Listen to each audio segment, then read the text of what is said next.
E aí, gurizada? Estão felizes? Vocês estão bem?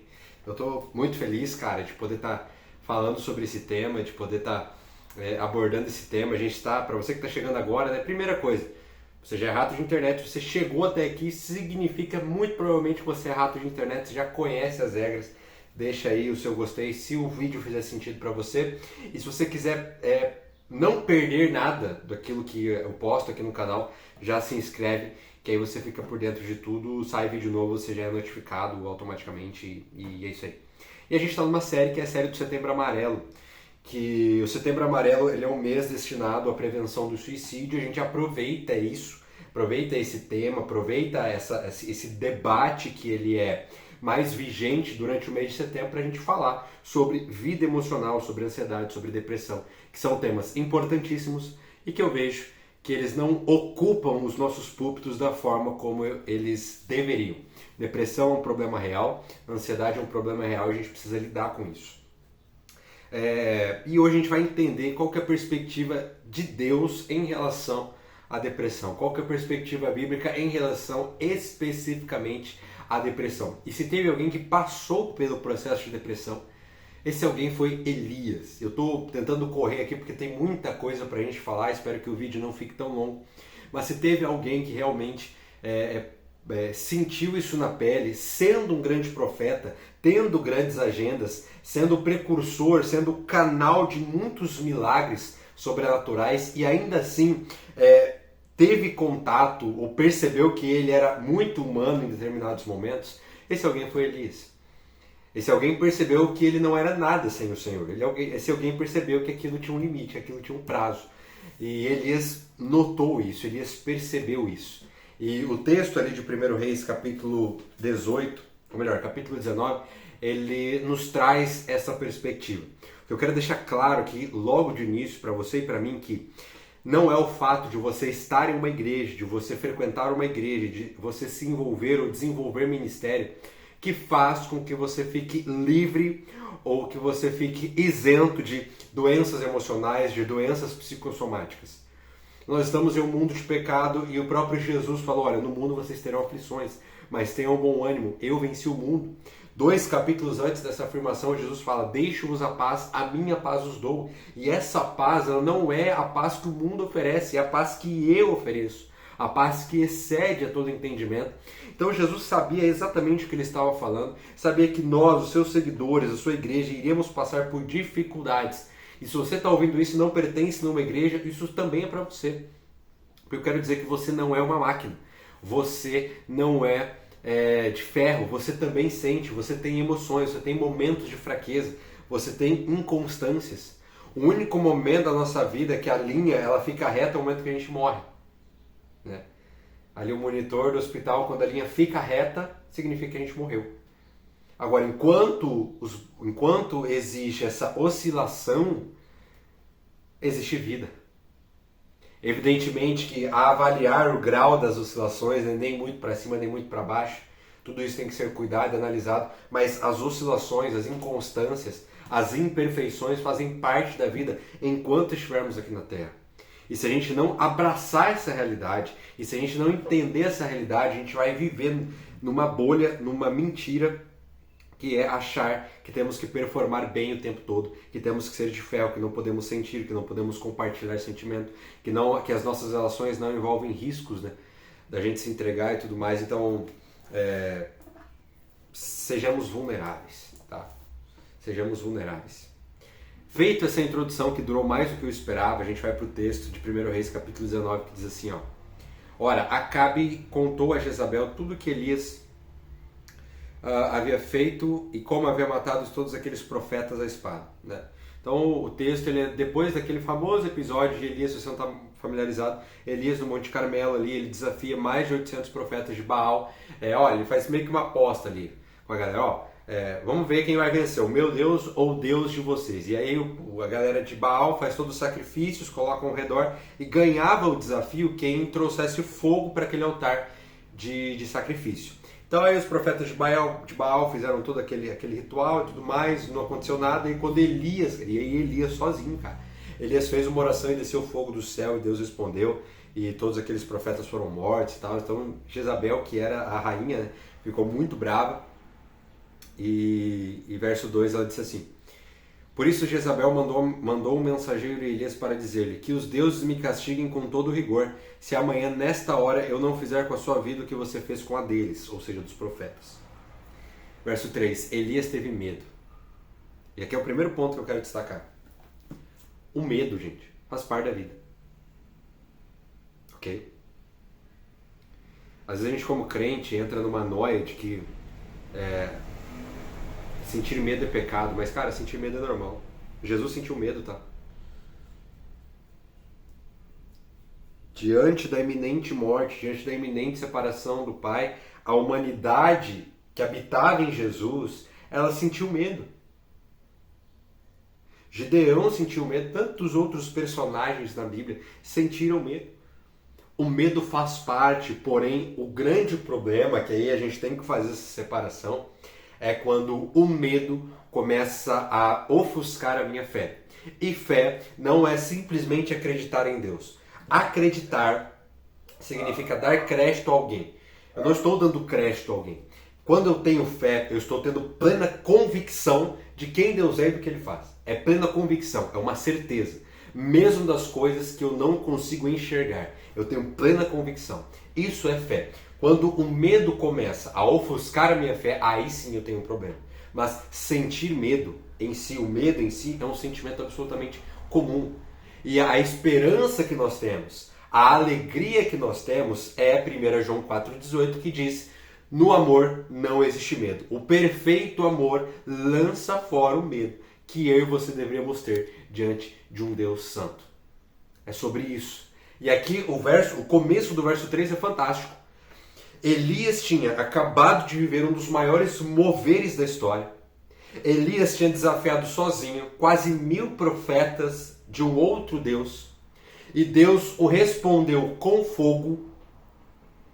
Sabe, alguém que caminhava pelo sobrenatural, alguém que ele falava e o céu obedecia praticamente. Ele teve medo. Isso traz uma grande lição para nós. O medo vai fazer parte das nossas vidas. A gente começa a entrar em um ciclo de preocupação e culpa por sentirmos medo eventualmente. Mas o medo faz parte, desde que isso não ofusque a nossa fé. Mas o fato é que o medo faz parte da caminhada. Elias teve medo. Verso 3, Elias teve medo e fugiu para salvar a sua vida. Senso de autopreservação. Em Berseba, de Judá, ele deixou o seu servo, entrou no deserto caminhando um dia. Chegou a pé de Giesta, sentou-se debaixo dele e orou.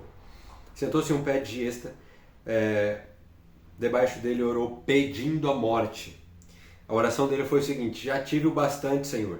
Tire a minha vida, não sou melhor que os meus antepassados. Tire a minha vida. E aqui começa a ficar claro e evidente o caso clínico de depressão na vida de Elias. A vida de um dos maiores profetas que Israel já teve, um dos maiores profetas da história, voz de Deus para aquele tempo em Israel, um tempo de praticamente completa apostasia, completa idolatria na nação de Israel.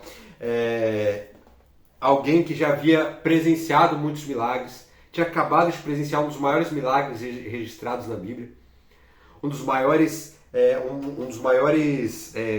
ensinos a respeito da soberania de Deus. Logo após isso, ele vira para os céus e fala: Senhor, eu quero morrer. Tira a minha vida. Um profeta de Deus. Eu quero deixar claro para você aqui mais uma vez: não é o fato de você desenvolver ministério, não é o fato de você ser líder na sua igreja, não é o fato de você ser um líder espiritual, não é o fato de você frequentar, ser membro de uma igreja.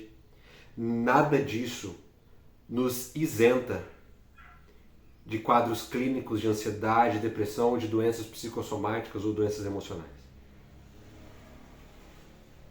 Isso só nos traz a memória, nos traz a consciência de que nós somos humanos, de que nós não somos de ferro, de que nós somos feitos de carne e vivemos em um mundo de pecado. Quanto mais a gente conseguir admitir,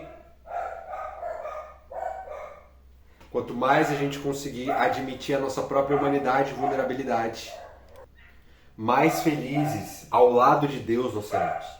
Porque quando nós olhamos para a nossa própria humanidade e percebemos que não existe nada de bom em nós, aí eu percebo o quanto que eu preciso do Senhor. E nesse ambiente de escassez é onde a minha fé é fortalecida, onde a minha fé é forjada, onde a minha vida emocional ela se torna cada vez mais inabalável, onde a minha fé se torna cada vez mais real. E talvez a oração de Elias seja a mesma que a sua que está me ouvindo neste momento. Senhor, tira a minha vida porque eu não aguento mais. Eu sei disso porque essa já foi a minha oração também. Eu não aguento mais, Senhor. Essa dor interna, tipo, não tem corte nenhum, não tem ferida nenhuma por fora, é interna, essa dor inexplicável, que não tem o que eu faça, eu continuo com essa dor, sabe? Isso é que eu não aguento mais, tira a minha vida. Talvez esse seja o seu sentimento neste momento. Só que eu, como alguém que já passou por isso aí, que já fez essa oração, que já sentiu essa dor, e se não vigiar, ainda sinto às vezes, estou no processo, eu quero dizer para você que existe um lugar de descanso em Deus. Existe um lugar de descanso em Deus. E ele continuou, né? De repente, um anjo tocou nele e disse: levante-se e coma. Elias olhou ao seu redor, junto à sua cabeça, havia um pão assado sobre brasas quentes e um jarro de água. Ele comeu, bebeu e deitou-se de novo. Primeiro, houve uma provisão que vem do céu. Aqui existe um ensino de que tudo que nós somos e temos vem do Senhor. E que Ele, sendo Deus soberano, sendo Deus transcendente, o Deus que transcende toda e qualquer realidade que nós possamos compreender, transcende tempo e espaço. Ele era antes de tudo, não existe ninguém que criou Deus. Ele sempre esteve ali desde o princípio. Ele agora assume uma imanência, ou seja, ele se coloca dentro das questões do nosso dia a dia. Ele se importa com as questões do nosso dia a dia. Ele se importa com as nossas dores. Ele se importa com quem nós somos. Ele se importa com as nossas orações. Ele se importa com as nossas indagações.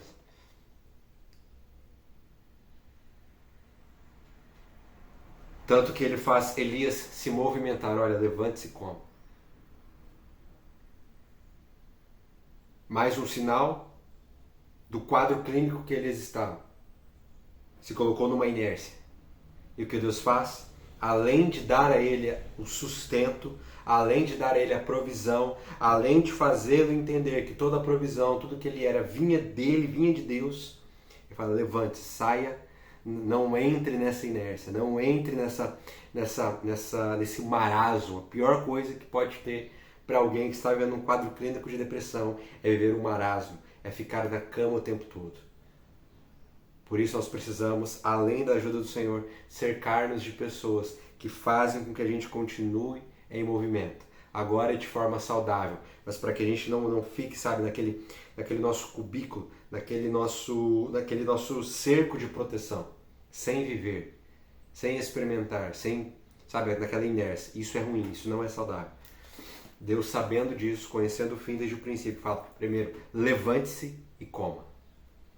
Não era comida simplesmente. Além de ter o pão ali bonitinho, assadinho na brasa, o que mais importa não é apenas o sustento, mas é o levante-se e come. Levante-se e come. Comida não será dada na sua boca. Levante-se. Se coloque em movimento. Se coloque em movimento. E ele comeu, bebeu, deitou-se de novo. Ou seja, mais uma prova do quadro clínico, né? Que Elias estava vivendo. Ele come, ele se levanta, ele come, e aí ele volta para o estado de inércia. Ele volta para o seu cerco de proteção. Ele se deita de novo, ele dorme de novo, ele volta para a sua fuga da realidade tenebrosa. Não era uma realidade simples, era ameaça de morte que ele estava vivendo, mas ele volta ali para fugir da realidade de novo. O anjo do Senhor voltou, tocou nele, disse: levante-se e coma, porque a sua viagem é longa. Então ele se levantou, comeu e bebeu. Mais uma vez, Deus enviando o anjo, falando: olha, levante, saia desse seu estado. Saia desse seu cerco de proteção. Eu preciso que você continue avançando, mas esse alimento que eu estou te dando é a prova de que eu estou com você. No mundo você vai ter aflições, mas eu sou o Senhor teu Deus. Eu sou o que sou. Não se preocupe com aquilo que vai acontecer, porque eu estou ao seu lado, dentro da fornalha. Eu estou do seu lado, no meio da tempestade. Eu estou do seu lado, no meio do deserto. O que você precisa fazer é ter fé em mim. O que você precisa fazer é sair desse estado de inércia. É sair da sua fuga da realidade e acordar para uma realidade agora ao meu lado. Em mim. Tá? Sem mim você não pode fazer nada. Então levante-se e coma.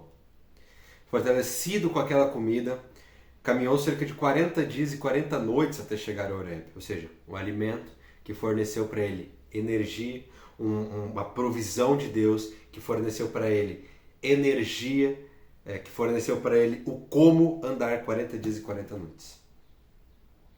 Ali entrou numa caverna e passou a noite. E a palavra do Senhor veio ler: o que você está fazendo aqui, Elias? Sabe, ao longo da palavra, ao longo das escrituras, você vai ver tanto Deus Pai quanto Deus Filho se utilizando de perguntas para abrir a janela da nossa inteligência. A pergunta é muito icônica, né? O que você está fazendo aí, cara? E esse que você está fazendo aí, eu tenho certeza que não era no sentido apenas literal. O que você está fazendo nessa caverna? Né? Mas a pergunta trazia consigo uma indagação que fizesse Elias pensar do tipo: cara, olha tudo que você já viveu. Olhe para mim. Olhe quem eu sou. Olhe onde você está agora. Você está numa caverna. O que você está fazendo aí?